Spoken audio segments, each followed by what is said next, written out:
Hello, friends. These days, you must have noticed that we have been speaking about friendship with God and Jesus' friendship with us.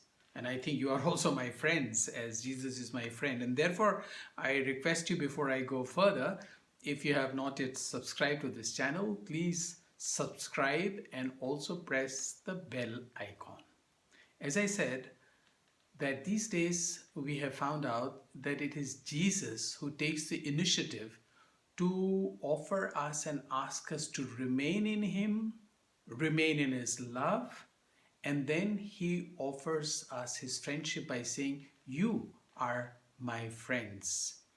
And then yesterday we spoke about that Jesus again takes another initiative and he says, I am going to the Father and I will send you an advocate.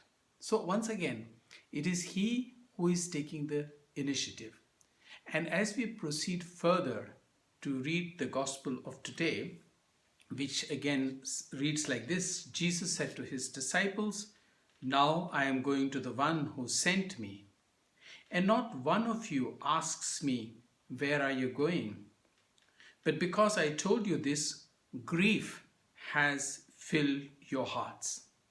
But I tell you the truth, it is better for you that I go. For if I do not go, the advocate will not come to you." And he goes further. So at first it appears that Jesus is a bit sad that though he's going away, nobody is asking him, as he says, none of you is asking me, "Where are you going?" So that is one side of the gospel, that Jesus seems a bit upset, or appears to be. But the next question is, why is no one from the apostles or the disciples asking him? Jesus has said, "I am going away." They're not asking him, "Where are you going?" Why? Why are they not asking? Is it also a question that we sometimes do not ask Jesus? And is Jesus sometimes also disappointed with us? And is the reason why the disciples are not asking Jesus where you are going because they have not taken in his offer of friendship? Are they not yet his friends? Or is it the reason that they just don't care? That even though Jesus has been with them for so long, they are least bothered if Jesus is coming or Jesus is going. Is that the reason? Or are they afraid to ask him? What could be the different reasons? And this could be also a good question to ask ourselves.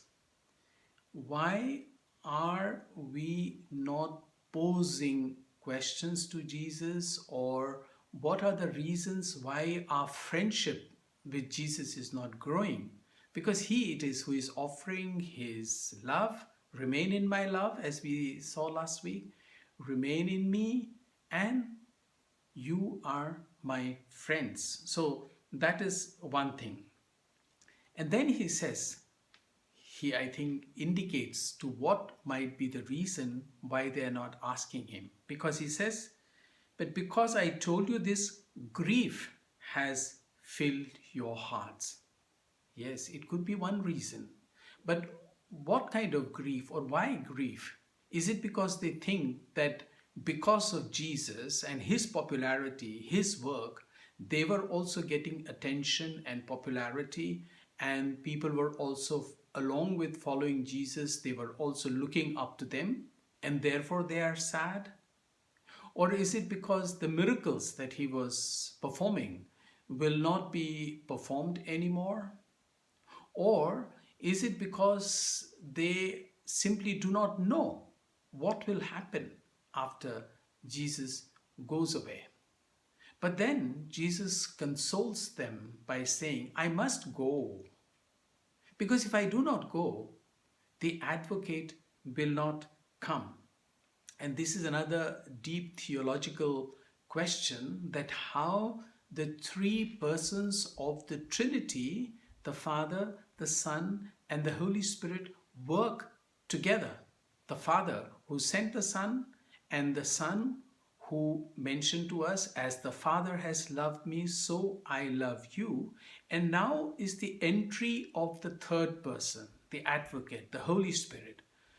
And unless Jesus says, I go, he cannot come, which means the three persons of the Holy Trinity are working together for the creation of the world, for the salvation of the world, and for taking our faith and our church further into what Jesus has commanded us.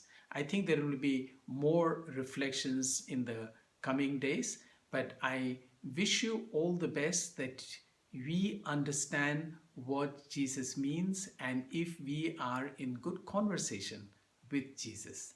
I thank you.